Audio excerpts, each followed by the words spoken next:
Welcome. This is a new show we called the Icelandic Perspective. My name is Valur Grettisson and I'm of course an editor-in-chief at Reykjavík Grapevine. And with me here is Bjartmar Alexandersson. This is a good friend of mine and we're colleagues also. He's a journalist, an investigative journalist at a newspaper called Stundin in Iceland. And this show is not about, we want to talk about Iceland, but we want to focus on the international affairs whenever it comes up. And so on. Yeah, well, about the perspective from Iceland on the... Hvað var þetta? Róað á breska hrímnum. Þetta það reymur sem ég hef. Ég pikkaði hann upp þegar ég var 16 ára til að komast inn á bari. So he's going to speak with you with an English accent. With an English accent. The reason why I have an English accent and not talking like Björk actually, it was because I wanted to get into the bars before I was 20. That's basically the legislation here in Iceland. So I talk with an English accent, but I'm purely Icelandic. I even have German blood in me, so we can go to German sometimes. But we're going to speak about environmental issues with the Icelandic perspective. Yes, this show will of course be every week, always on, whenever I want to publish it of course. Let's say what, Saturdays? Fridays. Arta has an idea about this, so just remember to like and subscribe. And remember you have like a bell button. If you want to see this show again after a week, you can of course, you will get a notification that we are actually in the air again. So, but there are rules in this little show of ours. Yeah. It's a very simple rule actually, because me and Bjartmar, we have of course, we have been in TV as political commentators. Yes, radio, TV. Yeah, and we have done a lot of things in studio. So we wanted to go outside and do it differently. And what we're going to do is that we're going to play, we're going to decide, take turns on deciding what to do.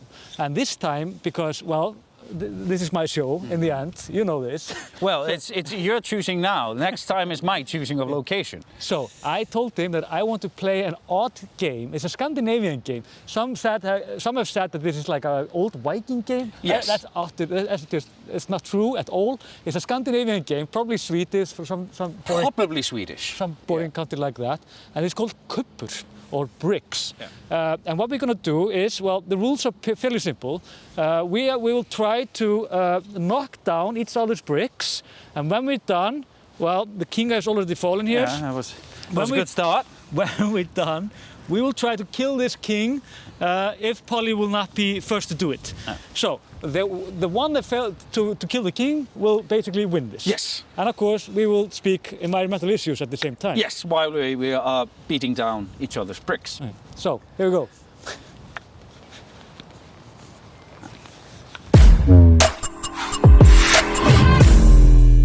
Who should start?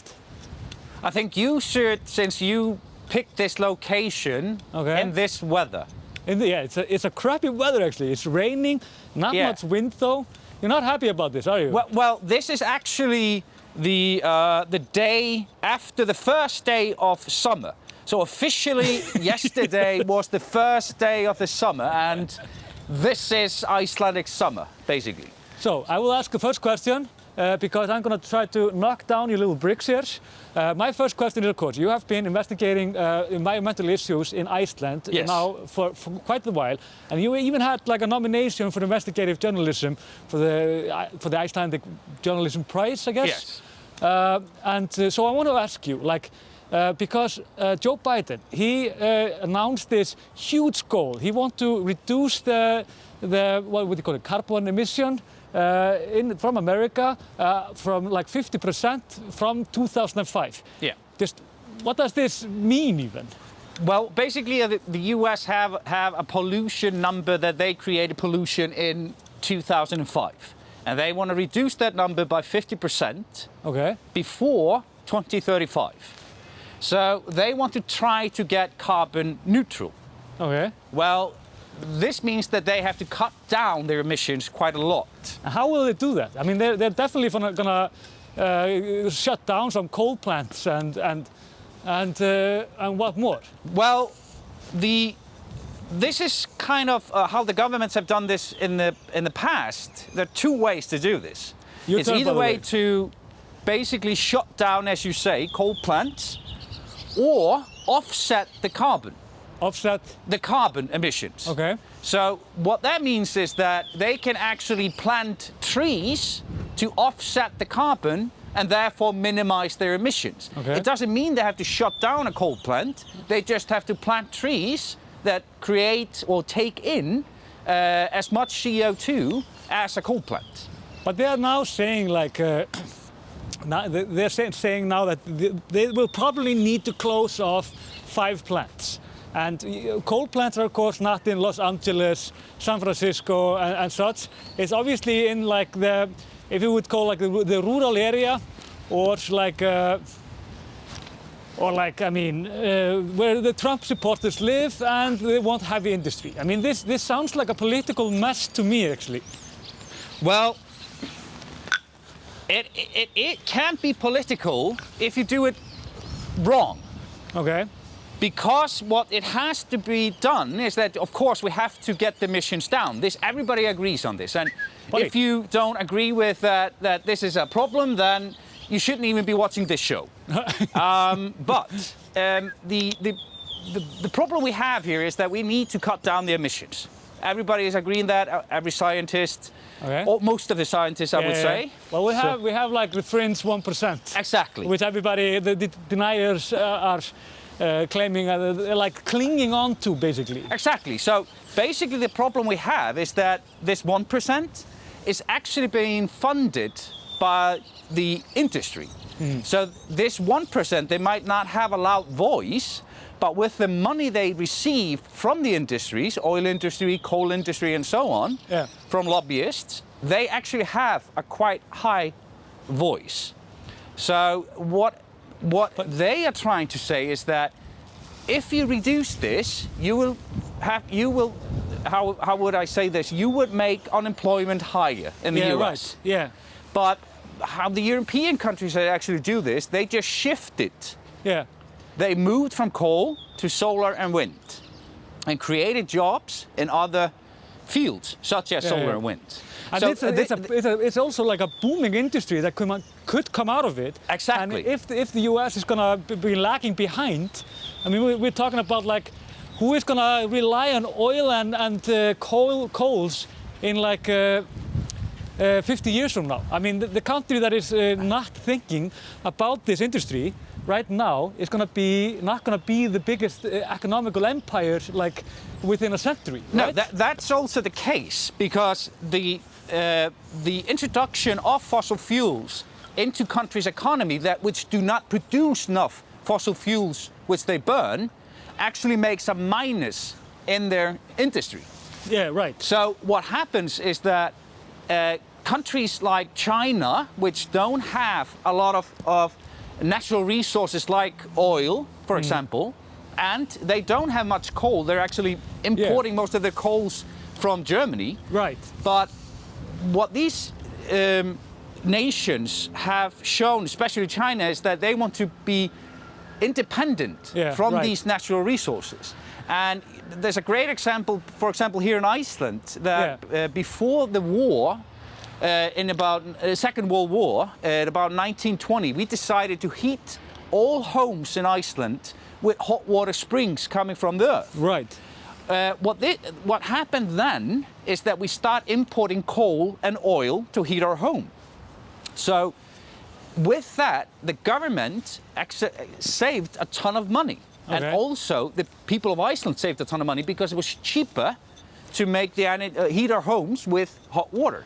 But talking about China, China was making fun of the US in this meeting this week. Yeah. And the funniest thing is that they were talking about the 4 lost years. And they were of course talking about the Trump era and how he completely just ignored this climate change threat. Yeah. And but I mean, is it fair to say that these 4 years are lost, or I mean, what are we talking about?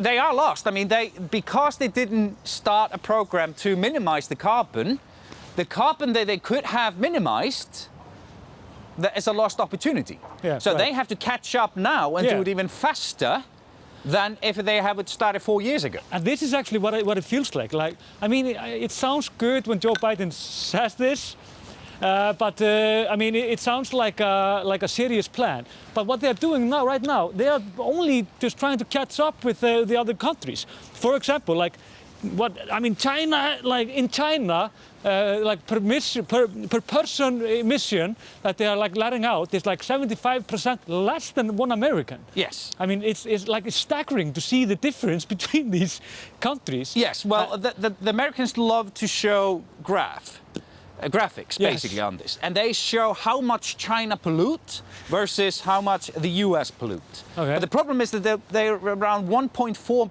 billion Chinese versus 350 million Americans. Okay. So the average American pollutes much more than an average Chinese person. So what happens there is that they are polluting so much, one of the highest of the industrialist nations in the world, that every day that they don't start reducing the emissions, they are not offsetting their carbon emissions. Okay. Is a bad thing for the environment. So these 4 years, yes, they are lost. And they have to play catch up. And I'm not sure that American industry lobbyists will ever allow the US to set in place laws that can actually do this. Do you think they will get this? I mean, is this is this a realistic goal, or is it? I mean, what they say basically, they're going to close down the coal factories. The electric cars, which are only 2% of the cars in the US, which is like absolutely ridiculous.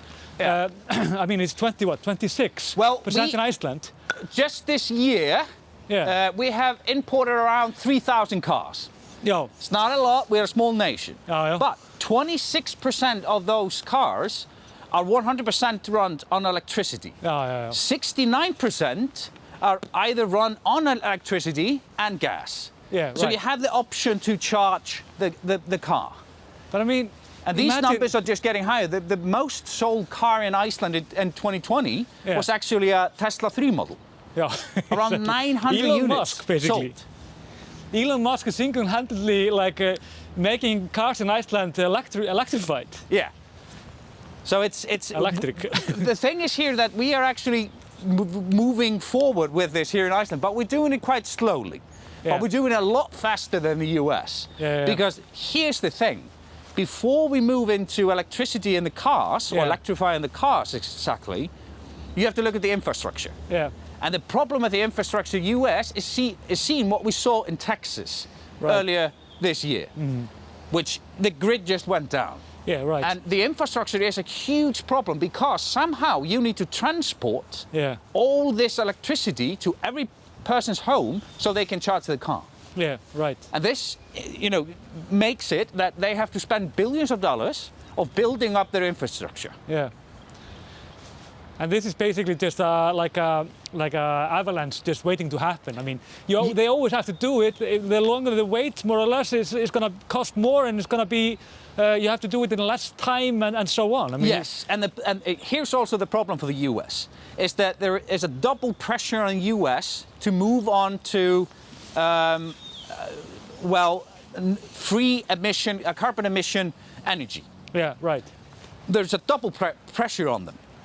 First pressure is, of course, to change all the now electricity to carbon neutral energy. Then they have to produce enough energy to change from all the oil and gas that the US cars use every day. So they not only have to produce more energy for that, for the cars, but also all the other electricity they are making today. So they have this huge problem ahead of them. And if they, I'm not sure, but I think she's picking them up for you, and you're always gaming news. I'm so cheating. I think I think I will go maybe 10 times now. So let's see.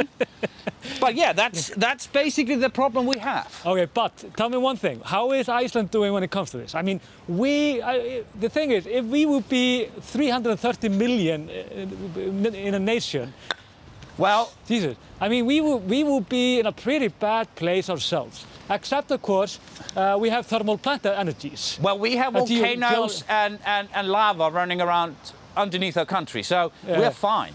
We have waterfalls and we have plenty of nature to build up.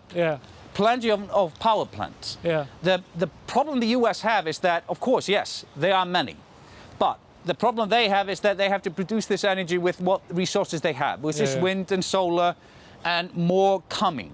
Of course, the tidal wave program, which they create energy through the tidal waves. That's just in the early stages. But it's here in Iceland. I mean, we only produce, 2% of our energy comes from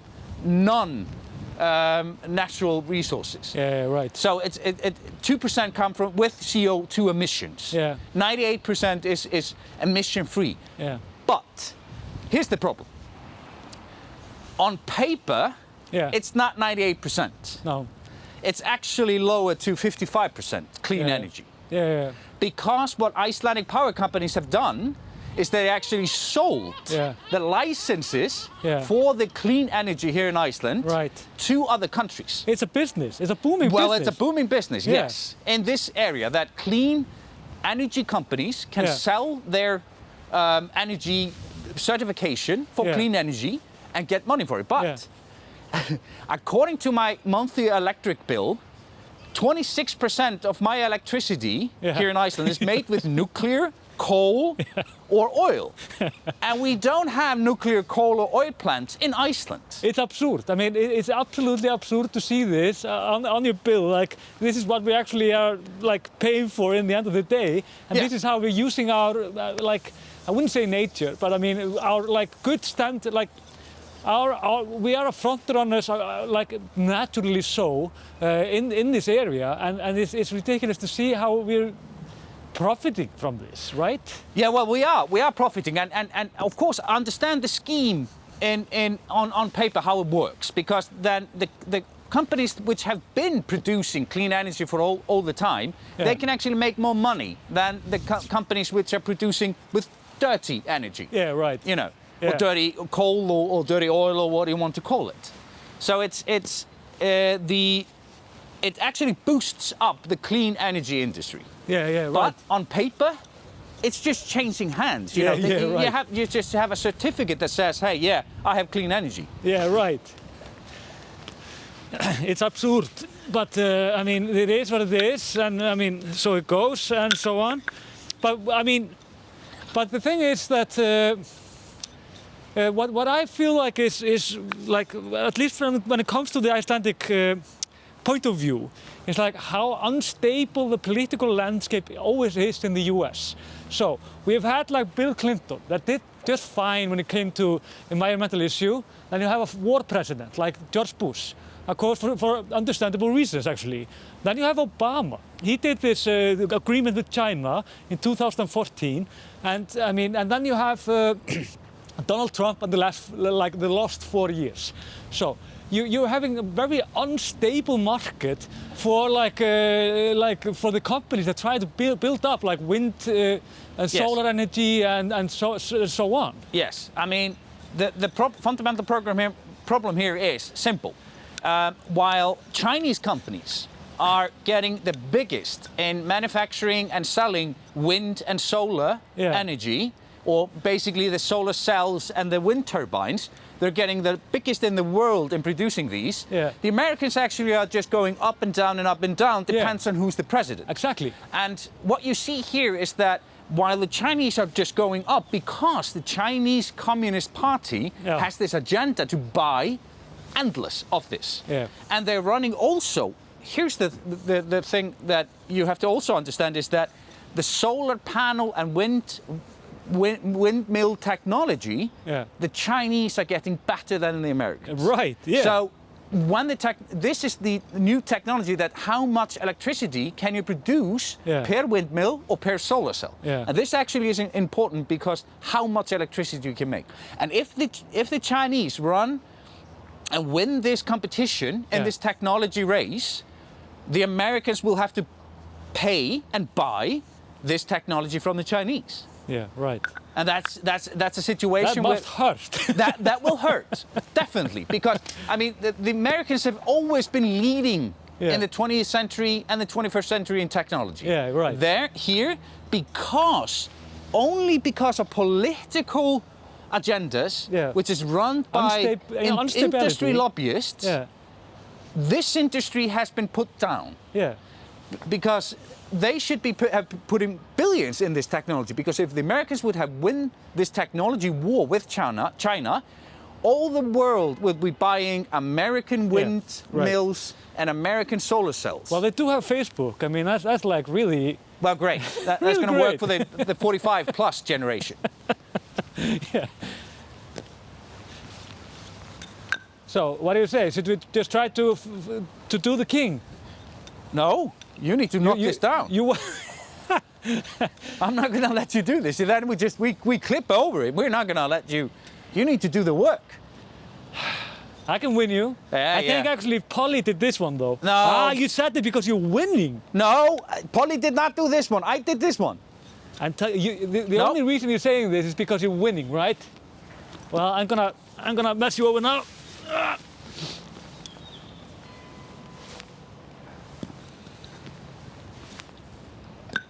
God damn it! And what Polly is ruining this.